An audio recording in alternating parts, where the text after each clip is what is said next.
And here are the three things that you need to know on this Thursday morning. First of all, as I mentioned, some contention with higher rates as we got the minutes from the Fed's last meeting yesterday, and two important takeaways. One, as promised, some more details perhaps on how the Fed's going to shrink its balance sheet. And two, what seemed to be some confirmation that more of those Fed members want to raise rates by 50 basis points in one go. Our Brian Cheung, of course, was pouring through the minutes yesterday, and he has some more details for us this morning. Good morning, Brian.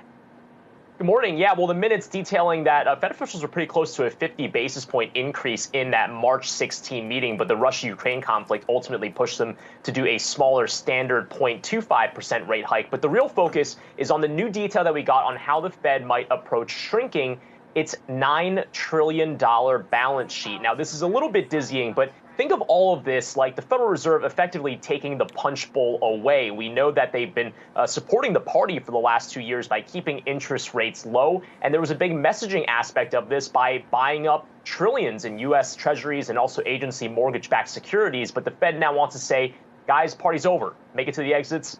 Hope you found a friend. And the Fed's going to do that by starting the process of what they call quantitative tightening. They want to start shrinking the size of the balance sheet by a total of $95 billion per month, perhaps beginning as soon as May. Now, here's how the Fed would do this. These are the details, again, as proposed, because there's no vote that's actually been had yet. But the Fed would create a cap of about $60 billion for U.S. Treasury securities, $35 billion for agency mortgage-backed securities. Again, these are bonds that have maturity dates. So simply the idea would be, as these assets mature, you just let them roll off the balance sheet. And this process will be phased in over 3 months, or the Fed describes modestly longer if market conditions warrant. But again, we'll have to see if the Federal Reserve ultimately wants to go through with this proposal, because these minutes cover a meeting that happened 3 weeks ago. The next meeting is not going to be for another 4 weeks. So the Fed is going to have some time to mull things over. But as we heard from Fed Governor Lael Brainerd earlier this week, that decision could come as soon as that first week in May. So we'll definitely keep posted on those plans. Brian, how flexible is this plan? About 3. No, it's difficult to measure here. For the Federal Reserve, obviously, when it comes to all of their plans here, they've always been saying, look, we have the ability to adjust things if we need. The meeting minutes said that they could, quote, change any of the details of its approach to reducing the size of the balance sheet in light of economic and financial developments. But keep in mind that there is a bit of a challenge, because the Fed can only allow passively assets to roll off based off of the maturity of what it bought during the pandemic. So if the Fed wanted to get more aggressive, if inflation, for example, ends up being worse than they expect, they would have to actively sell these securities into the market. And of course, the Fed not wanting to get into the nitty-gritty of being an active seller in the market, but the Fed saying in the meeting minutes that that option does remain on the table. And quickly as well, we've had a lot of Fed speak this week in addition to the minutes, and James Bullard of the St. Louis Fed is talking right now, I think. How do we expect him to sort of round out the discourse, or maybe just emphasize it?